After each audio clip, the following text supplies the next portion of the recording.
on se retrouve aujourd'hui pour un book haul et il s'agira de mon book haul de Noël puisque comme chaque année j'allais dire, mais c'est assez vrai, je reçois des livres pour Noël que je les ai demandés ou non puisque forcément chaque année je demande des livres sur ma liste de Noël puisqu'en famille on se fait des listes de Noël pour se donner des idées, mais que je les mette ou pas de toute façon mes amis et ma famille me connaissent très bien et je reçois à chaque fois des livres, ce qui me fait toujours très plaisir, hein, on va pas se le cacher. Vous l'avez vu, je fais un peu moins de book haul sur la chaîne depuis cette année, même si au final j'en ai proposé un il y a un mois, mais bon c'était mon anniversaire et il y avait eu Montreuil, je me trouve des excuses. Mais j'essaye d'acheter quand même beaucoup moins de livres parce que ma bibliothèque est bien trop fournie, que j'aimerais juste la vider et éviter de surconsommer des livres alors que je peux en emprunter pas mal à la bibliothèque et surtout que je pourrais lire ceux que j'ai en stock. Je m'excuse par avance pour le bruit puisque comme chaque fois où je décide de filmer une vidéo, mes chats partent dans un trip course-poursuite, donc il y aura des bruits de pattes, de course-poursuite, peut-être de miaulements. Vous avez l'habitude un petit peu, mais je mets en garde. Le premier livre que je vais vous présenter, ce sera Actions scandaleuses et rébellion de Gloria Steinem. Je ne sais pas si je prononce bien son nom, mais en tout cas c'est comme ça que je vais le prononcer. C'est un essai écrit donc par cette femme qui est apparemment l'une des féministes les plus célèbres aux États-Unis. Moi je la connaissais pas du tout, hein. Alors je connais principalement les féministes, les femmes féministes francophones plutôt, françaises en plus. Je suis pas la plus renseignée sur toutes les figures des États-Unis qu'il faut connaître, à part vraiment les plus célèbres. Ça se trouve elle fait partie des plus célèbres, mais je la connaissais pas. Bref, on nous dit qu'elle est journaliste, autrice, activiste et conférencière, ce qui est un plutôt chouette palmarès. Et donc dans cet essai, elle nous raconte un petit peu son parcours en tant que femme féministe engagée et tout ce qu'elle a fait, mais aussi forcément elle revient sur, je pense, la construction patriarcale, plus centrée j'imagine aux États-Unis quand même, et peut-être même à travers le monde.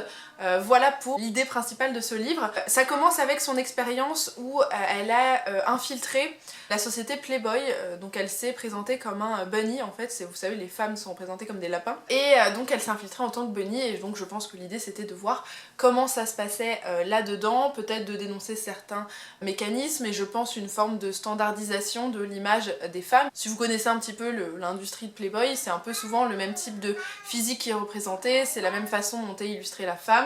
Ah ouais, on t'entend, hein, t'inquiète pas, on a vu que t'étais là. Il appelle Loka, il veut jouer.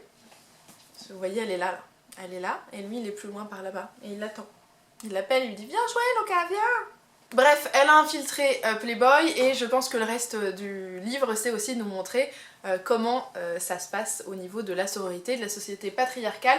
J'espère juste qu'il n'y aura pas une critique des travailleurs du sexe pour travailler dans l'industrie du sexe, puisque pour moi, quand c'est un choix libre et entier et pleinement conscient, sans contrainte, je trouve qu'il n'y a aucune raison de condamner des personnes qui font tout simplement librement ce qu'ils veulent de leur corps. Ce qui sera plutôt à critiquer, ce sera une forme de système et peut-être d'uniformisation du travail du sexe, où là peut-être oui effectivement le patriarcat peut être totalement intégré et déconstruit, et ce qui est pas une mauvaise chose. Avec plus de femmes réalisatrices par exemple, des corps différents, un respect des personnes dans les différentes scènes, puisque c'est vrai qu'on voit toujours des choses du point de vue des hommes par exemple, hein, alors que bon les publics qui regardent sont les deux finalement. Bref, je dérive un peu, mais voilà un petit peu pour mon point de vue sur tout ça, puisque je suis quand même dans un féminisme pro-sexe. J'ai bien digressé, je sais pas si c'était très clair, mais c'est pas grave. Et là on va changer, mais alors totalement de registre, puisque je vous présente Tunnel of Bones de V.E. Schwab, enfin Victoria Schwab cette fois-ci, enfin puisqu'elle utilise son nom d'autrice de différentes façons. Elle met Victoria quand c'est adressé à la jeunesse et aux young adultes, et V.E. Schwab quand c'est adressé au public adulte, puisque s'y mêle le patriarcat et le sexisme, hein, en tant que femme autrice de SFFF, c'est plus compliqué d'être publiée ou lue par un public divers, et donc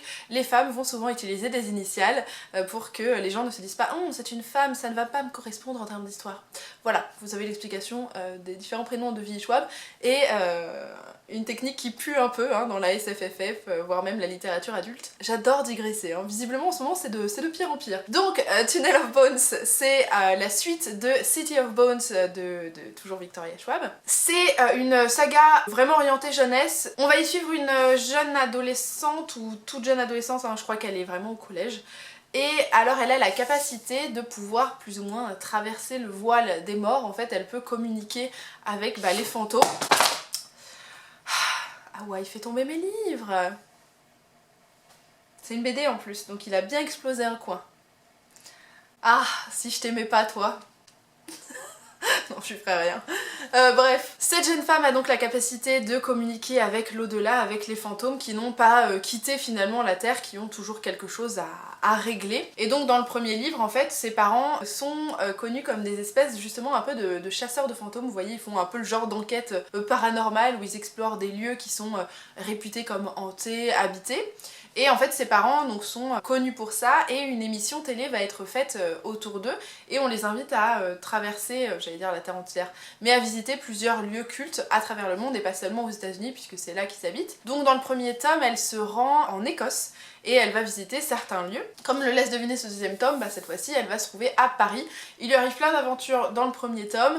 Évidemment qu'il va lui en arriver d'autres dans le second, je vous en dirai pas plus parce que sinon c'est dommage. Voilà, pas besoin d'en savoir plus si ce n'est que moi j'avais adoré l'ambiance du premier tome. C'était un petit peu glauque mais pas forcément terrifiant du tout, pas gore du tout non plus. L'atmosphère était bien posée, on rentre très facilement dedans, c'est très agréable, c'est très visuel aussi. Et comme d'habitude, j'aime beaucoup la plume de Victoria Schwab. Je sais qu'il y avait quelques critiques, notamment Cassandra, je sais qu'elle avait été un petit peu agacée par l'héroïne dans le premier tome, alors elle a pas lu le deuxième hein, mais le premier tome ça l'avait un peu agacée parce qu'elle a un petit côté un peu froid et peut-être un petit peu Miss je sais tout parfois. Et bon moi ça m'a pas du tout dérangé, mais c'est vrai que ça peut saouler, voilà. Sachez-le, on sait jamais. Et là vous le voyez pas, mais il y a Hawaï juste en face là qui va s'abriter à bondir sur le cas. Mais pourquoi tu la laisses pas tranquille mon chat? Autre livre en anglais, il n'est pas traduit en français, hein, si je dis vraiment pas de bêtises, mais je pense pas. Il s'agit de Dark Dawn de J. Christophe et il s'agit du troisième et normalement dernier tome de la trilogie Neverlight. C'est une saga de fantasy, fantastique. Je saurais jamais vous dire, je dirais plus que c'est fantastique du coup. Alors j'en ai parlé plusieurs fois sur la chaîne hein, parce que moi j'ai adoré les premiers et deuxième tomes, je les aimais tous les deux. Du coup j'avais très hâte de lire la suite. On suit une jeune femme qui s'appelle Mia et au tout début du premier livre, hein, on la découvre quand elle est enfant. Et elle va assister à la pendaison de son papa qui est condamné pour trahison puisqu'il aura essayé de renverser le gouvernement en place à l'aide d'autres personnes. Forcément, en tout cas il s'est fait prendre et forcément ça ne plaît pas au pouvoir qui était en place, hein. C'est pas très agréable de savoir qu'on a essayé de vous jeter dehors, même si vous faisiez de la merde. Hein. Et donc on va le condamner à mort et elle va être forcée par sa maman d'assister à l'exécution de son père pour se souvenir de ce que des personnes ont fait à sa famille et à son père. Je suis extrêmement blanche hein, puisqu'il y a des rayons de soleil qui passent, hein, sachez-le, ça ne va pas arrêter, puisqu'il y a des gros nuages qui viennent et qui s'en vont. On va donc la suivre plusieurs années plus tard, puisqu'elle a à peu près 18-19 ans à ce moment-là. Elle va décider d'intégrer une école d'assassins qui est assez secrète, comme une société secrète d'assassins, qui agit réellement à travers le pays, puisqu'ils sont payés, c'est des tueurs sur gage, hein, ils sont payés pour assassiner d'autres personnes, sauf qu'ils ont la réputation d'être infaillibles en fait, hein, ils ne manquent jamais leur cible et ils sont inattaquables, imprenables et ils ont des bastions cachés un peu partout et personne ne peut réussir à les traquer, les retrouver, les découvrir, donc ça a cette petite aura de société secrète super puissante.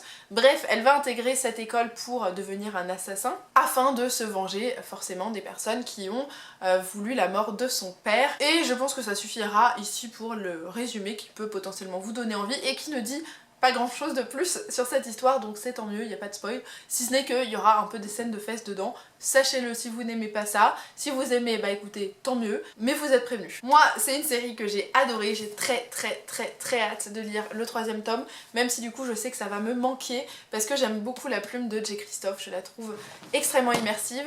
Là encore, l'univers me plaît beaucoup en termes de visuel qu'on peut nous proposer, d'histoire que va réussir à instaurer l'auteur dans ses livres, parce qu'il y a beaucoup de notes de bas de page qui viennent vous donner plein de détails sur les lieux que vous visitez, sur l'histoire de ce pays-là, des traditions aussi, enfin je trouve ça génial, c'est très immersif. On aime ou on n'aime pas, et moi j'adore. La lumière devient de plus en plus chelou, hein. Ça va être génial au montage parce que des fois vous allez avoir des... Oh, c'est lumineux! Oh, c'est tout sombre! Yes! Autre livre que j'ai reçu pour Noël, il s'agit de Le Patient de Timothée Le Boucher qui m'a été offert par ma petite sœur, donc c'est plutôt un roman graphique, hein, comme vous pouvez le voir. Il est d'ailleurs très beau, d'ailleurs je vais enlever le bandeau pour que vous le voyez mieux. Il promet des petits détails un petit peu glauques, hein. Voilà, et j'adore la tranche, là, il est super beau, on dirait comme les petits livres anciens un petit peu. Enfin bref. Le Patient, moi je l'avais vu énormément tourner sur Instagram, j'ai vu beaucoup de photos parlant de Le Patient, beaucoup de stories aussi. J'ai entendu de très très bons échos sur ce livre. Il a une très très bonne réputation. Ce que je sais, c'est que c'est plutôt un thriller, puisque au début du livre, on a une jeune femme qui va être arrêtée avec un couteau dans ses mains. Elle est barbouillée de sang et je pense que forcément... Ah bah voilà, quelqu'un est mort, j'allais dire. Toute sa famille a été assassinée. Bon, forcément, elle est la première suspecte. L'histoire apparemment se situe en réalité combien d'années plus tard? 6 ans plus tard. Il va y avoir un survivant de la rue des Corneilles, donc là où ça a eu lieu, visiblement, qui va, je pense, relancer l'histoire. J'ai pas voulu en savoir trop sur le résumé, comme ça je me garde le maximum de suspense et de surprise et je vous en dis pas plus non plus. Le fait est que je suis très très curieuse de le lire et que ma petite sœur a eu un très bon instinct puisque, sans le savoir, elle a pris un livre qui m'intriguait quand même un petit peu grâce aux très bons avis que j'avais pu lire.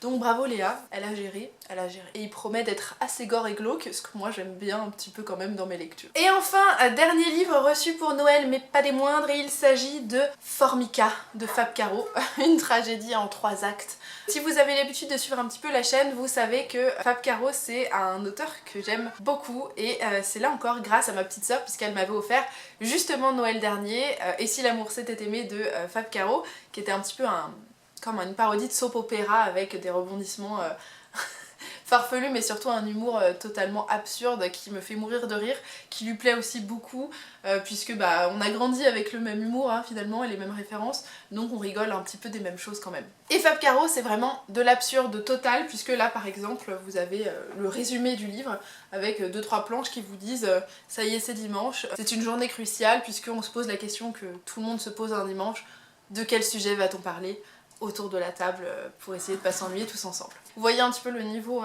Fab Caro. Je sais donc pas vraiment de quoi ça va nous parler, si ce n'est qu'à mon avis ça va comme d'habitude être une parodie de la société, de la famille, peut-être même de l'hypocrisie des fois familiale avec soit votre propre famille ou les beaux-frères, les belles-sœurs, les beaux-parents, je ne sais pas, mais je sais que je vais rigoler parce que sincèrement je ris aux éclats à chaque fois que je lis un livre de Fab Caro et ça n'a pas de prix. Encore une fois, merci ma sœurette de vouloir me faire rire. Ça fera un bon contraste avec Le Patient qui je pense n'est pas drôle. Et enfin, j'ai promis de vous montrer le cadeau qui m'a le plus fait rire que j'ai reçu à Noël, que je trouve absolument génial, qui là encore m'a été offert par ma sœur.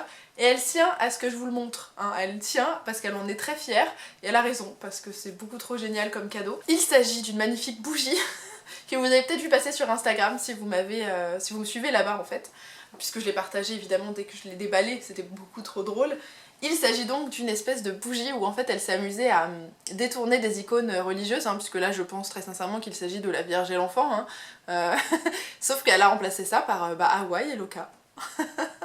Voilà, ma soeur a des talents photoshopesques que moi je n'ai pas, et c'est beaucoup trop drôle quoi, regardez ce truc. En plus ils sont derrière, c'est génial, mais moi ça m'a fait mourir de rire, ils sont parfaits.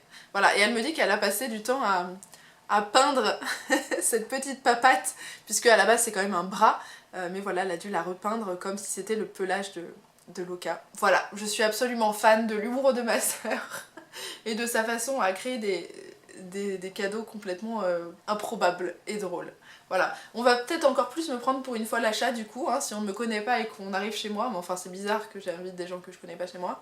Mais bon, si vous ne me connaissez pas, peut-être que vous me prendrez pour une fille un petit peu chelou et totalement cinglée de ses chats, mais c'est pas si faux, c'est pas si faux. Voilà, donc vous le verrez probablement ici dans mes vidéos, d'ailleurs ça a déjà été tourné dans certaines vidéos. Ce sera donc tout pour ce book haul de Noël.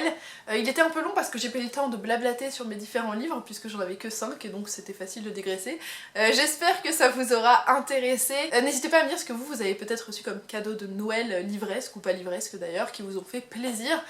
Comme d'habitude, je serais ravie d'en discuter avec vous. En attendant, je vous fais d'énormes bisous et je vous dis à très bientôt. Salut!